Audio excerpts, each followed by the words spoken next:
Shabash, mashal heri popote pale ulipo. Siku hii ya Mashujaa tarehe 20 mwezi Oktoba mwaka 2022. Matumaini yangu kwamba umekuwa na siku nzuri.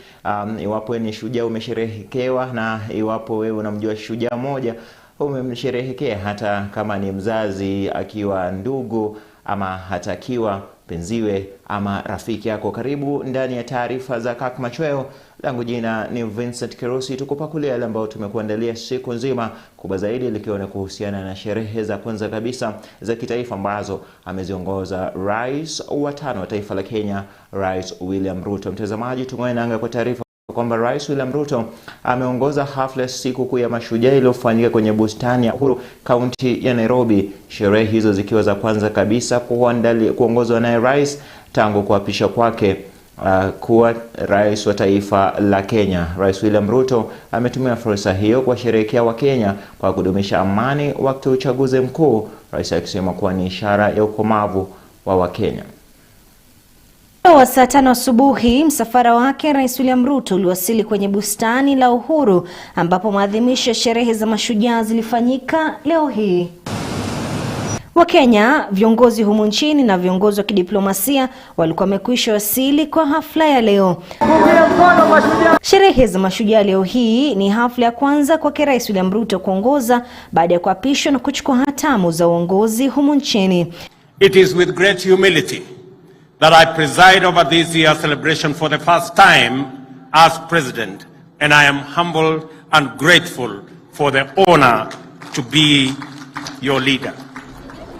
Baada ya kufanya mzunguko heshima na kukagua gwaride, wimbo wa taifa uliimbwa pamoja na wimbo wa Jumuiya ya Afrika Mashariki, na hafla ya Mashujaa ikang'oa nanga rasmi. Nairobi hoye! Mashujaa hoye! Wengi wakiwa na hamu ya kusikiliza kutoka kwake Rais William Ruto. Je, ni masuala gani atagusia kwenye hotuba yake ya kwanza kabisa kama rais kwenye sherehe ya kitaifa? I am tremendously privileged to join you and our visitors today as we commemorate the 59th anniversary of Mashujaa Day. Alipofika kwenye jukwaa kutoa hotuba yake, Rais William Ruto alianza kwa kutangaza kuwa yupo tayari kushirikiana na viongozi wote kwa manufaa ya taifa la Kenya, kwani wakati wa kampeni umekwisha na ni wakati wa utendakazi. I want to state that I will work with all the leaders who have been elected in all formations for the good and for the prosperity of our country. Ruto akiwashukuru wa Kenya kwa kuimarisha usalama na amani kwenye uchaguzi mkuu uliokamilika, hatua anayosema ni ishara ya ukomavu wa Wakenya na demokrasia ya taifa hili. I congratulate every citizen for their part in ensuring that the last general election was peaceful. That despite a competitive campaign period characterized by intense rivalry, Kenyans resolved in unison to remain peaceful, united and compassionate. Kwenye hotuba yake, Rais William Ruto amesema kuwa taifa la Kenya linawasherehekea Wakenya wote wanaojitolea na kutenda kazi, huku akishikilia msimamo kuwa taifa la Kenya limeshuhudia ukuaji na maendeleo mengi kutokana na kujitolea kwa Wakenya wengi. I commend those whose work involves service to others. I celebrate those who volunteer and give, expecting nothing in return. Educators who impart knowledge to our infants in kindergartens, children in schools, and youth in tertiary institutions. Medical staff in wards and in fields and training institutions. Workers in quarries and construction sites. Artisans. Bila shaka ni hafla ya kitaifa ya kwanza tu kati ya sherehe chungu nzima atakazoziongoza Rais William Ruto ndani ya miaka 5 ijayo uongozini. Faith Kaulu, runinga ya Kirk. Rais William Ruto ametangaza kwamba serikali yake itaongeza idadi ya nyumba za bei nafuu zinazojengwa kila mwaka toka 50,000 hadi 250,000. Rais aidha amezitaka serikali za kaunti kushirikiana na serikali kuu kuhakikisha mpango huo kunatimia, akigusia kwa utabuni nafasi nyingi za ajira na kumwezesha kila Mkenya kumiliki nyumba nzuri. Kwenye hotuba yake ya sikukuu ya Mashujaa, aidha Rais Ruto ametangaza kwamba serikali itazindua rasmi hazina ya wanabiashara wadogo wadogo maarufu kama Hustler Fund kuanzia Disemba tarehe mosi. Sikukuu ya kwanza kabisa kitaifa na baada ya itifaki za kijeshi, Rais akapanda jukwani kwa hotuba yake ya siku ya Mashujaa. Licha ya bendi za majeshi kuongoa wageni uwanjani na Wakenya kwa jumla kwa nyimbo za kizalendo, mmoja wa wimbo wa burudani ukiwa Kenya hakuna matata, Rais alijua fika kwamba uchumi wa Kenya na hali ya maisha ya Wakenya ipo matatani na jukumu lake kuu ni kutafuta suluhu. Badala ya kupendekeza suluhu za muda mfupi, Rais Ruto ameonekana kurusha nyavu zake kwenye kilindi kirefu na kuonekana kupanda mbegu zitakazotoa matunda ndani ya muda mrefu ujao. We have made several interventions to make credit accessible. Kama mbinu ya kuwapa mkono usaidizi wa wafanyabiashara wadogo wadogo, Ruto ametangaza kwamba ataizindua hazina ya Hustler itakayowapa mikopo ya riba ya chini wanabiashara kuanzia Disemba mosi mwaka huu. Affordable rates being single digit rate to individuals through chamas, groups, SACCOs and cooperatives. All borrowers in this platform will not only access affordable credit, but they will also participate in short-term saving plan and long-term pension program. Every saving made by borrowers on this platform will be matched by the government of Kenya on a 2-to-1 ratio to a level to be determined by the program. I will launch this fund credit and savings product on the 1st of December this year. Huku pia akisema kwamba serikali yake itahakikisha mashirika ya kudai hayawasumbui au kuwanyima mkopo wa Kenya. As part of that agreement, 4 million borrowers who had been blacklisted will be freed from the yoke of Credit Reference Bureau. From the yoke days.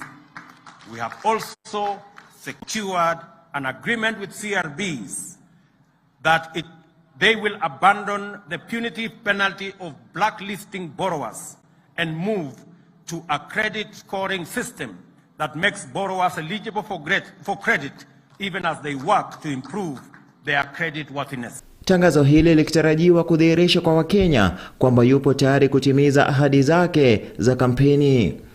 Wakati huo huo, Rais amefichua kwamba kama mbinu ya kubuni ajira na makao salama na nafuu kwa kila Mkenya, serikali yake itaongeza idadi ya nyumba za bei nafuu zinazojengwa na serikali kutoka 50,000 hadi 250,000 kila mwaka. That we will provide quality climate smart housing that Kenyans can buy with mortgages for as low as 5,000 shillings a month, to be made available through various home financing arrangements.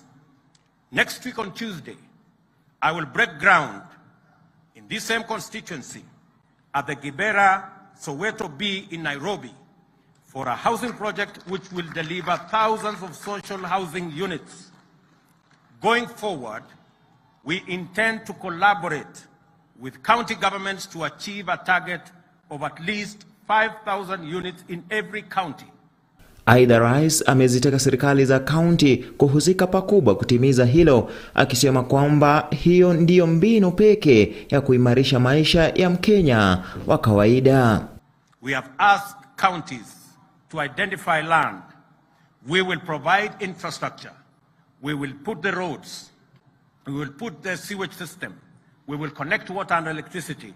And we will get developers who will develop the houses, and eventually we will get the resources for mortgage for homeowners to own units across our nation. Ni matumaini ya kila Mkenya kwamba kumbukizi zitakapovutwa miaka kadhaa ijayo, hotuba hii ya mashujaa itamworodhesha Rais William Ruto kama shujaa mkuu aliyebadili maisha ya Mkenya wa kawaida. Basi tuwape makofi. Na tushikilie uzi huo wa hotuba yake ya Rais katika siku kuu ya mashujaa, ambapo Rais ametangaza kuwa serikali yake itakipa kipaumbele kilimo kama njia mwafaka ya kukabiliana na uhaba wa chakula ambao unashuhudiwa nchini. Katika hotuba yake ya kwanza kwenye sherehe za kitaifa, Rais ameshikilia kuwa katika kipindi cha utawala wake hatahakikisha kuwa wakulima wanapokea mbolea zaidi pamoja na kushinikiza kilimo cha unyunyiziaji. Chris Sambo anaarifu kuhusu Ruto kuwa Ruto kadhalika amegusia swala la mabadiliko ya tabia nchi, akiainisha mikakati ya kukabiliana na ukame. Alipowasili kwenye bustani ya Uhuru Gardens, Rais William Ruto alikuwa na kibarua kikubwa kutoa hotuba yake ya kwanza kwa taifa iliyosubiriwa kwa hamu na Wakenya. Miongoni mwa masuala kuu ni ikiwemo hali ya kiangazi na ukame iliyoko nchini, uhaba wa chakula na ongezeko la mabadiliko ya tabia nchi. Hotuba yake akiitoa wakati serikali inakabiliwa na kibarua cha kudhibiti makali ya kiangazi ambayo yamepelekea uhaba wa chakula na ukame ambao unakumba fikia kaunti 23 nchini. We will address the effects of this phenomenon as its ravaging effects at home and abroad. Our pastoralist communities have experienced scarcity of pasture due to prolonged drought, the worst in 40 years, and 3 years of absolute rain failure. As a result, we have lost 2.5 million heads of livestock owing to this very severe drought. Kulingana na Rais Ruto, sekta ya kilimo itakuwa kipaumbele kwenye utawala wake hii leo, akiainisha mikakati ya kukabiliana na hali. Ruto akisema kuwa kukabiliana na uhaba wa chakula ni sharti juhudi zianzie kwa mkulima. We must eradicate hunger in our country in the shortest time possible. To do this, we have the following plan. We have to increase agricultural productivity as a first step. We will support all farmers to access quality inputs such as seeds, fertilizer, and pesticides, among others, and also ensure that our farmers have access to extension services in order to improve farming skills. In the short term, we will continue with the fertilizer import program. But in the medium term, the government plans to have fertilizer manufactured in partnership with EAC countries in our region. Our dairy farmers struggle with the high cost of feed and challenges of storage, preservation of milk, and access to markets. To assure them that they are on our priority list, we have taken immediate steps to reinstate the stalled milk coolers program, and the distribution of 650 milk coolers will resume shortly. Kadhalika Rais akisema kuwa serikali itahusika katika uchimbaji mabwawa ya maji ifikie 100. Irrigation is the ultimate solution in guaranteeing food security in our country.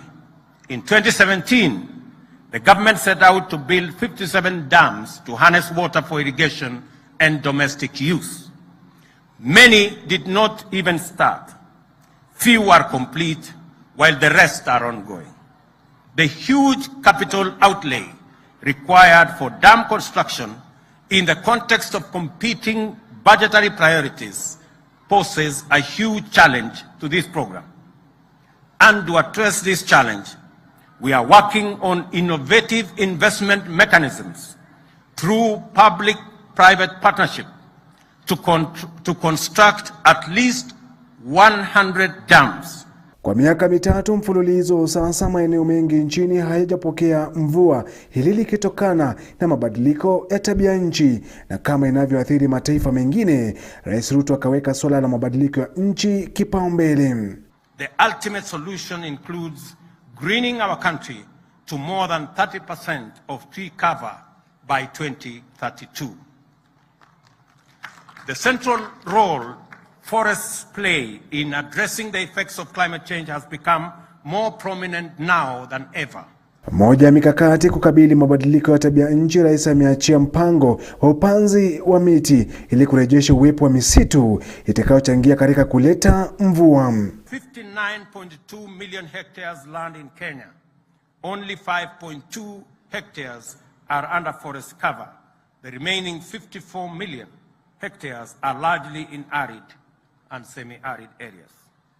The government will champion the transformation of forestry and rangeland restoration to support the greening of Kenya so as to combat climate change. Serikali ya Rais William Ruto inakumbwa kukabiliana na janga la kiangazi na ukame lililoko nchini kwa sasa. Hotuba yake ya leo kiashiria juhudi za serikali kujikwamua, ingawa mikakati ambayo ameainisha hii leo ni ya kutatua suluhu la kudumu. Kibarua ni kukabiliana na hali iliyoko sasa. Chris Sambu, Kirk Machweo. Na taarifa hii ya Chris Sambu inanipatia nafasi ya mimi kumeza mate. Nitarejea na taarifa nyingine baada ya muda usio mrefu. Sende mbali.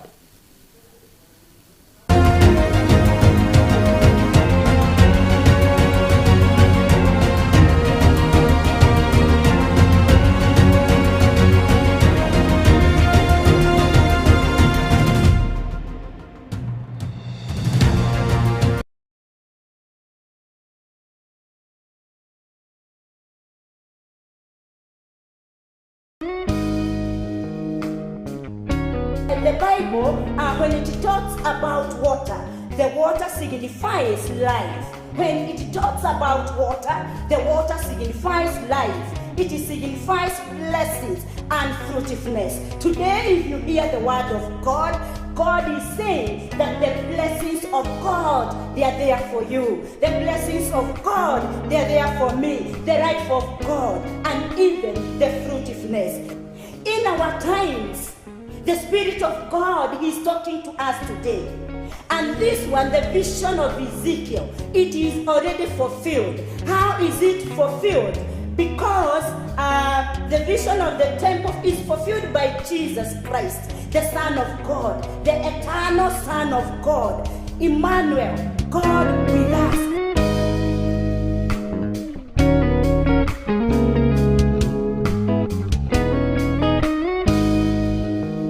Are you looking to grow your business? Kirk TV offers you a variety of advertising opportunities to suit your budget. Advertise with us today and reach your potential customers countrywide. For more information, email us on sales@kirktv.org or call 011 00 90 647.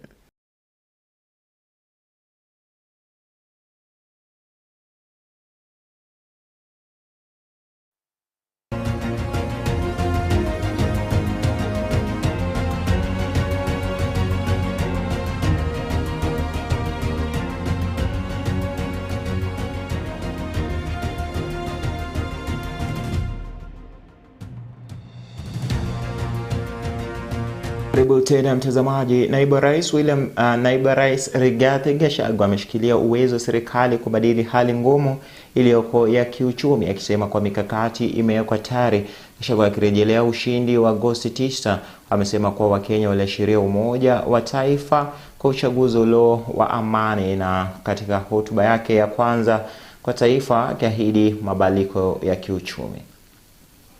Irrespective of our political differences, it is time to work and deliver. We are all Kenyans. This is our nation, and we are rising together. This is the freedom our forefathers fought for. This is the freedom Kenyans voted for. No more room for pain and suffering. Indeed, Mr. President, the real freedom is here with us today. Mr. President, this day reminds us all of history, our struggle and the blood shed by Kenyans.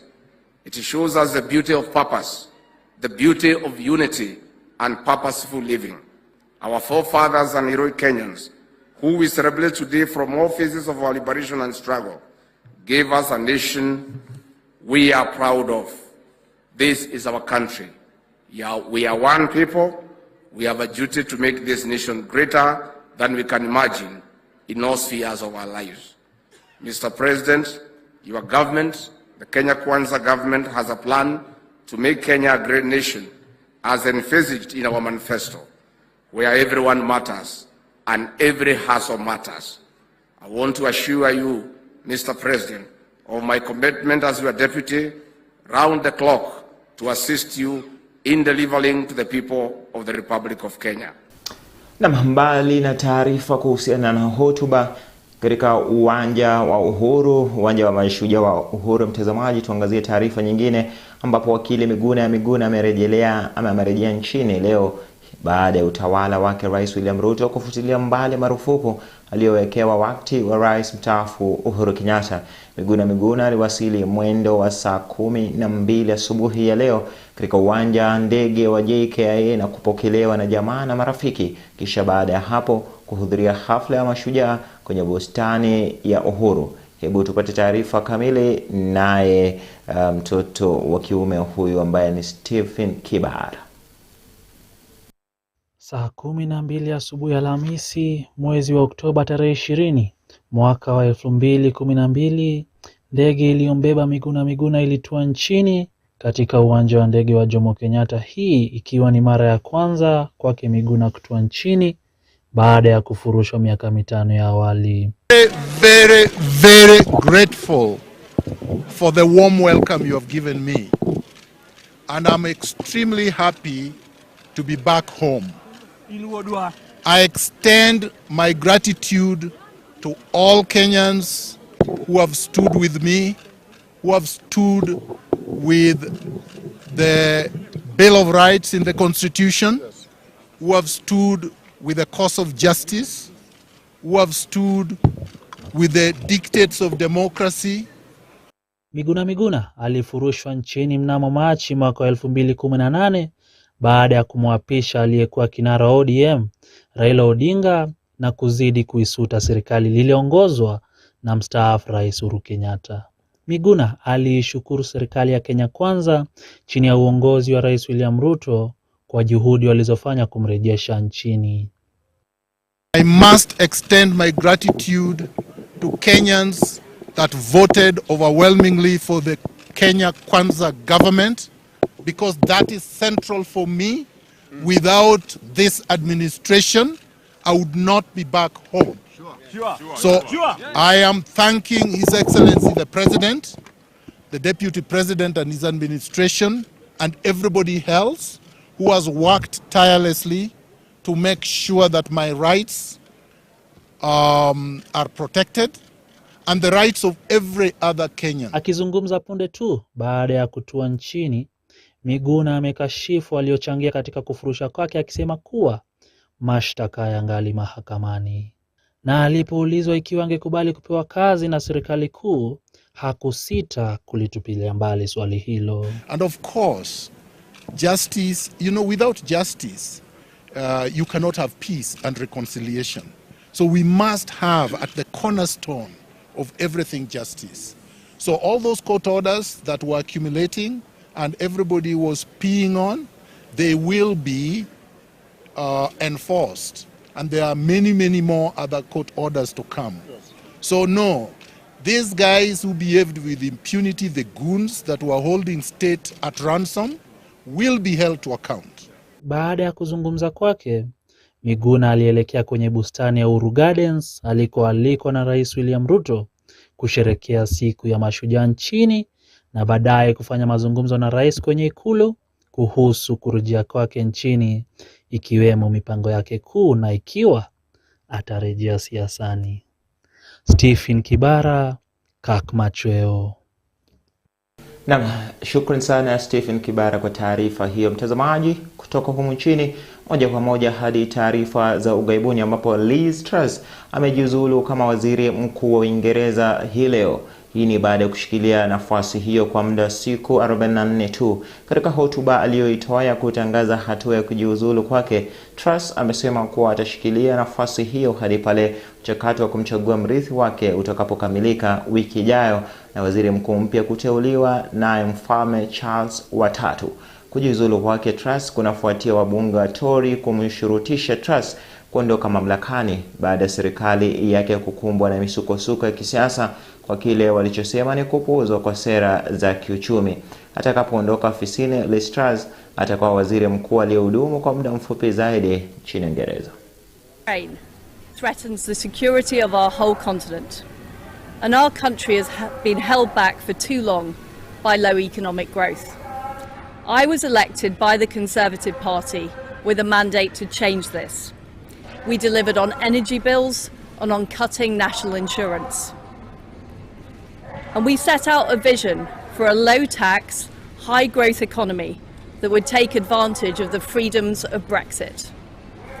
I recognise, though, given the situation, I cannot deliver the mandate on which I was elected by the Conservative Party. I have therefore spoken to His Majesty the King to notify him that I am resigning as leader of the Conservative Party. This morning I met the chairman of the 1922 committee, Sir Graham Brady. We've agreed that there will be a leadership election to be completed within the next week. This will ensure that we remain on a path to deliver our fiscal plans and maintain our country's economic stability and national security. I will remain as Prime Minister until a successor has been chosen.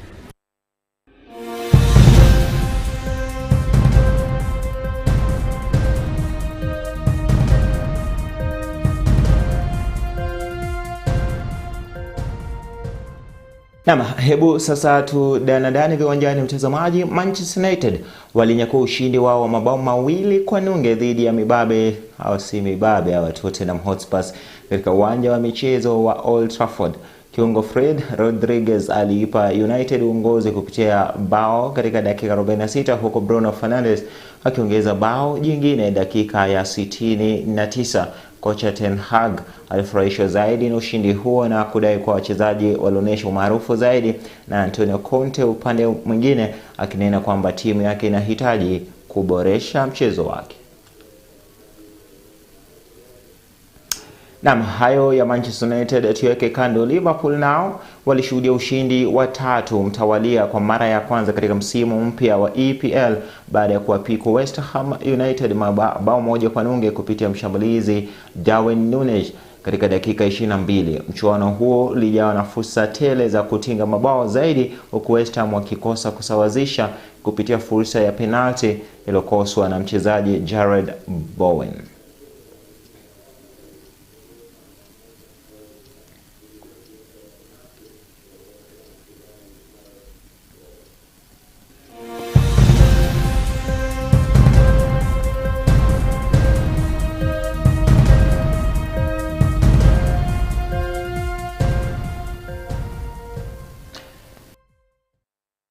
Saa 1 jioni mtazamaji, ni kushukuru vipi niseme asante sana kwa kuandamana nami tangu mwanzo hadi tamati ya taarifa hizi za Kirk Machweo. Atakaporidhia Mwenyezi Mungu pia tutaonana juma lijalo katika taarifa kama hizi mtazamaji. Nikutakia utazamaji mwema wa vipindi vyetu katika runinga ya Kirk na siku nzuri tu mtazamaji ya mashujaa unapozidi kusherehekea. Iwapo na yule ambao unamwona kwa maisha yako ni shujaa, mtumie ujumbe mfupi, mpigie simu, mwambie kiukweli yeye ni shujaa katika maisha yako mtazamaji. Nikutakia usiku mtulivu, tuonane atakapojalia Mwenyezi Mungu. Kwa heri.